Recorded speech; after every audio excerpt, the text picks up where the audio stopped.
Shalom, family. Greetings to the 12 tribes of Yisrael scattered abroad.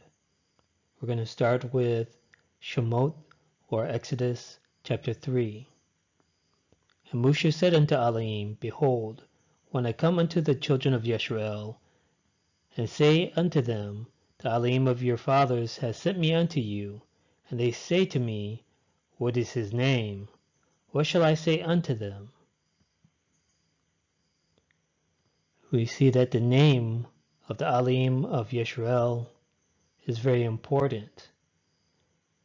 And we're going to look at how the name of Elohim was translated in the Swahili Bible.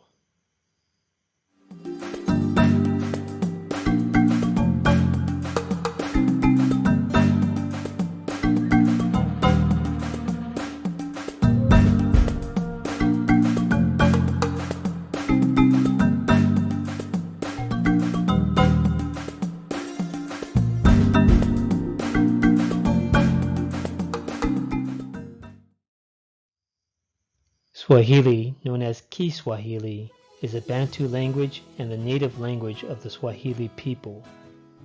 It is a lingua franca of the African Great Lakes region and other parts of East and Southern Africa, including Tanzania, Uganda, Rwanda, Burundi, Kenya, some parts of Malawi, Somalia, Zambia, Mozambique, and the Democratic Republic of the Congo. Swahili has 16 to 20% Arabic loanwords in the language, including the word Swahili, from Arabic, Sawahili, a plural adjectival form of an Arabic word meaning of the coast. So we see that Swahili is a Bantu language, a language of Bantu Israelites.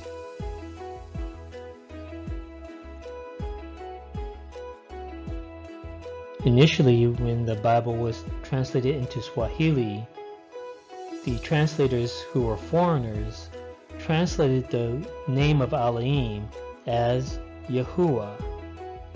Later on, they went from Yahuwah to Yehovah to Jehovah.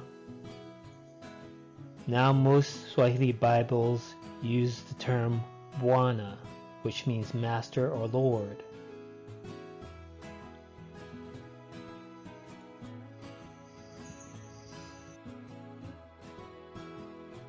When we look at how the name Yahuwah has been translated in the Kiswahili Bible, comparing it to how it was translated in the English Bible, we see some similarities. In Kiswahili, they began translating the name of Elohim as Yahuwah. Then they moved to Yehovah, to Jehovah, and finally Bwana. And also in English, in the 1611 King James Version of the Bible, we find the name Yahuwah. Then later it's translated or transliterated as Jehovah. And then finally we have the replacement, the Lord. In both versions, they start off with a version of the name of Yahuwah that is very close or exactly matching the Hebrew. However, as time progressed, we see that these foreign translators started to dissolve the name of Yahuwah and replaced it with the Lord, or Bwana. Now, why was it important for these foreigners to hide the name of Yahuwah from the Bantu Israelites? The Bantu Israelites that were in Africa and the Bantu Israelites that were taken into enslavement to the four corners of the earth.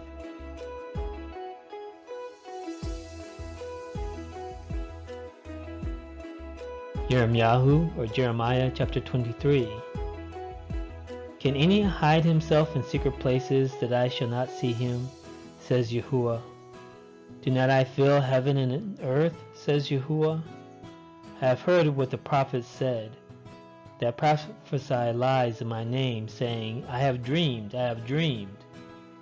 How long shall this be in the heart of the prophets that prophesy lies?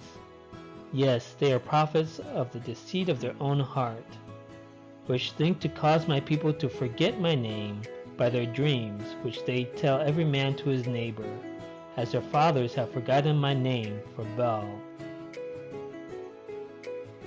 So Yahuwah speaks to the prophet Yirmiyahu, saying that the prophets prophesying to the people of Yisrael are causing the people to forget his name, and they are forgetting his name and replacing it with Baal.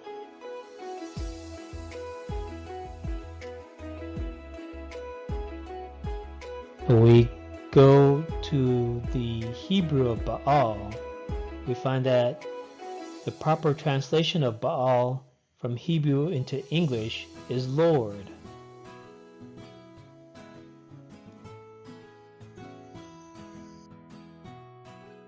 So according to Yirmiyahu chapter 23, which think to cause my people to forget my name by their dreams, which they tell every man to his neighbor, as their fathers have forgotten my name for Baal, or have forgotten my name for the Lord. And of course in Kiswahili will be Bwana.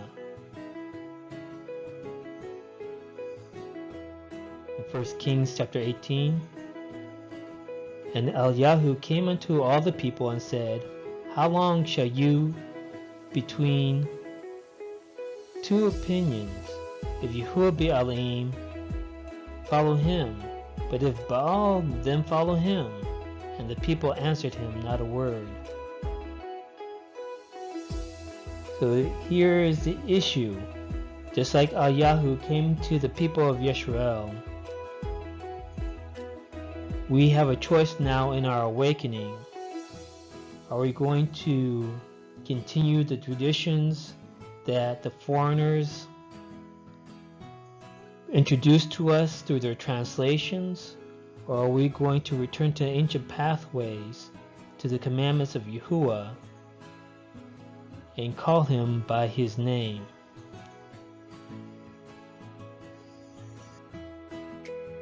Shemot, or Exodus chapter 20 verse 7, and also Devarim or Deuteronomy chapter 5. You shall not take the name of Yahuwah your Elohim in vain. That word is shall in Hebrew, for Yahuwah will not hold him guiltless that takes his name in vain. So when we look at the word show or shav, it means emptiness, vanity, falsehood,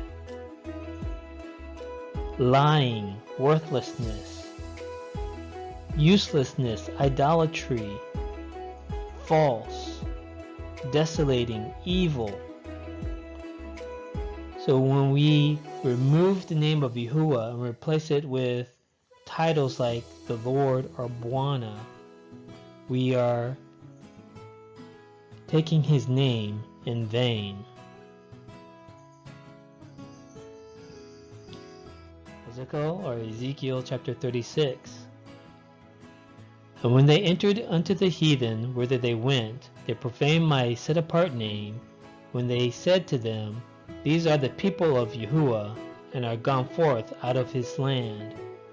But I had pity for my set-apart name, which the house of Yisrael had profaned among the heathen where they went.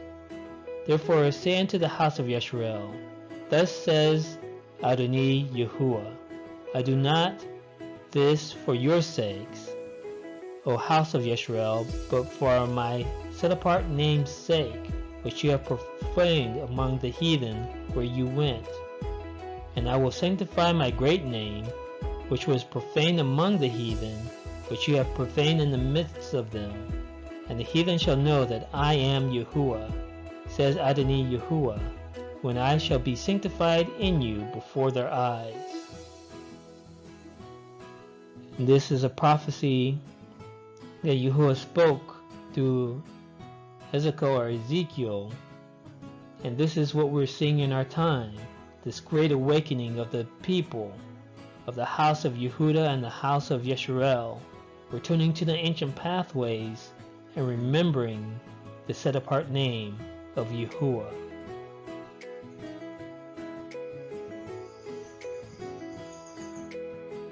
Ezekiel chapter 39. So will I make my set-apart name known in the midst of my people, Yisrael, and I will not let them pollute my set-apart name any more. And the heathen shall know that I am Yahuwah, the set-apart one in Yisrael. Zechariah chapter 14. And Yahuwah shall be king over all the earth, and in that day shall there be one Yahuwah, and his name one. So as we saw how the foreigners who translated the Bible into Kiswahili, how over time they started to corrupt the name and replace it with a title, as they had also done in English and also in other languages. In these last days, we're seeing an awakening and a returning back to the ancient pathways, and Yahuwah is bringing back into our remembrance his set-apart name, and we are to keep his name, to honor his name, and to keep his Torah, all his laws, commandments, and statutes, to bring him esteem and honor and praise, because we are his people, and we are the sheep of his pasture.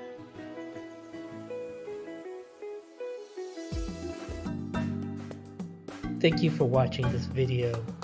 I hope you enjoyed it. Please click the like button and subscribe and be notified of future videos. Shalom, family.